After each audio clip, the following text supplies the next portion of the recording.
the 5 key traits that every psychopath has.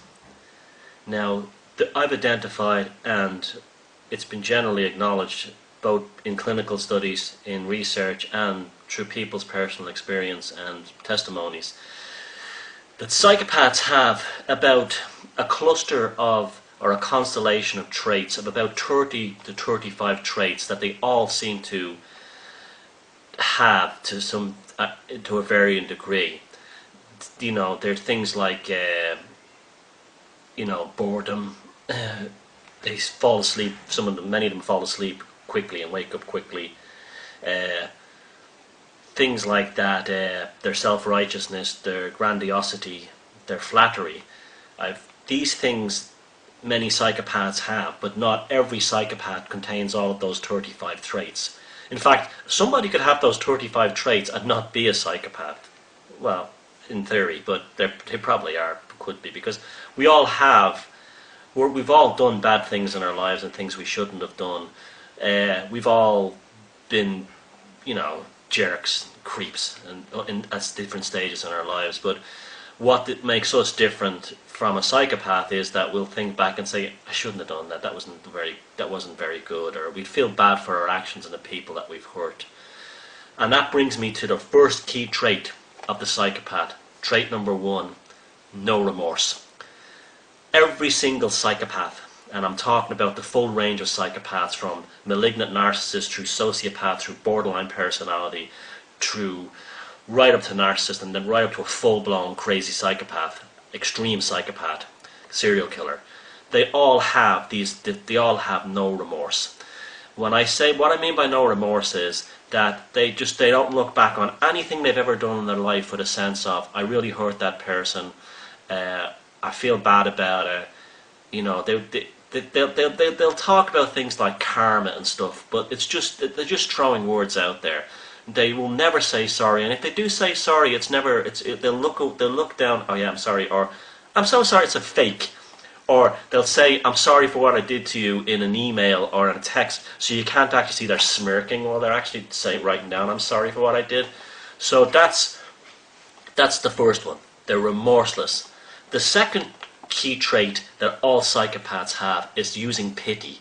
They all use pity in some degree or another. First, to ensnare their victims by looking for empathic people, because they think everyone's a sucker or a dummy. So they'll usually start every sort of relationship with a sob story.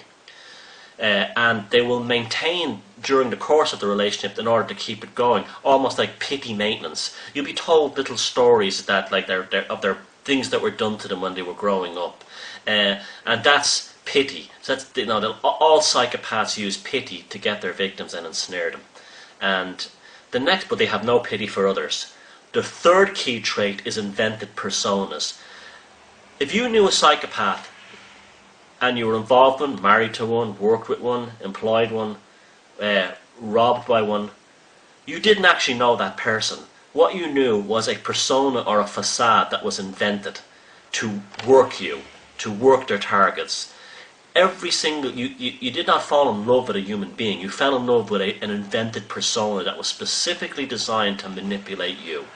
All psychopaths invent personas to work their targets and to get what they want, to keep that target under control. And the persona is a carefully crafted facade of lies and deception and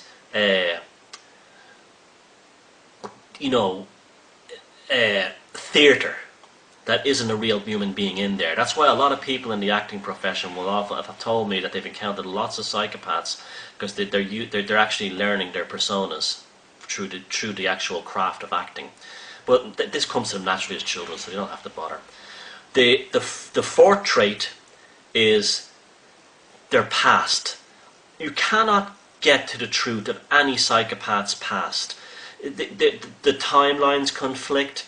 There's no photographs of them when they were supposed to be in a certain place at a certain time or married to a certain person. Their resumes don't make sense or they don't add up. And this is how people start to get wise to them, because they all leave a messy trail behind them that eventually catches up with them. This is ultimately why all psychopaths are doomed to failure, because their past is always vague, and you never, and it's all, even if you trust the person, the psychopath, you're always, when you're back in, how come I've never seen a photograph of this person in their 20s or 30s, or how come they said they were doing this when I know they were doing something else, or they'll always say, like, they'll have these weird stories. I was born in this place, I grew up in that place, I lived here for a while. A mixture of different races or different religious and ethnic groups. Their pasts never make any sense, and they'll always deflect from them. Okay, that's that they'll deflect the topic, the subject, when you try to talk about their pasts. So that's the fourth one. And finally, the fifth one, and this is one that you should really be looking out for. All psychopaths, like the previous four traits, have this trait as well. High levels of the hormone of testosterone. All psychopaths, male psychopaths and female psychopaths, have high levels of testosterone. And that doesn't mean that the females who have high levels of testosterone are butch and manly, and no, it doesn't mean that at all. It means they have things like very good upper body strength, and the testosterone also feeds other things within psychopathic traits, such as the sexual thing and the things like their fearlessness in a lot of situations. So that's the key 5 traits that all psychopaths have. If you know someone that has all these 5 traits, using pity to get what they want, and inventing personas to manipulate people, mysterious past histories that don't make any sense, absolutely no remorse or for their actions and behaviours, and little or no apology or cheap apologies, and high levels of testosterone, you're absolutely 100% without a shadow of a doubt dealing with a psychopath.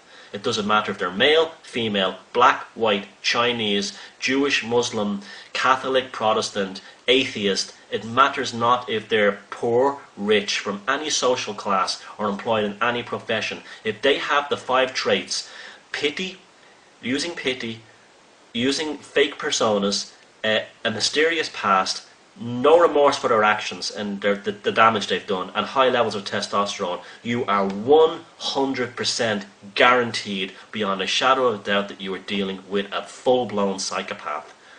And the next thing you do is you get the hell away from them. And we'll talk about that in future videos, and I'll also go into detail about the 5 key traits in future videos. Thank you. Bye-bye.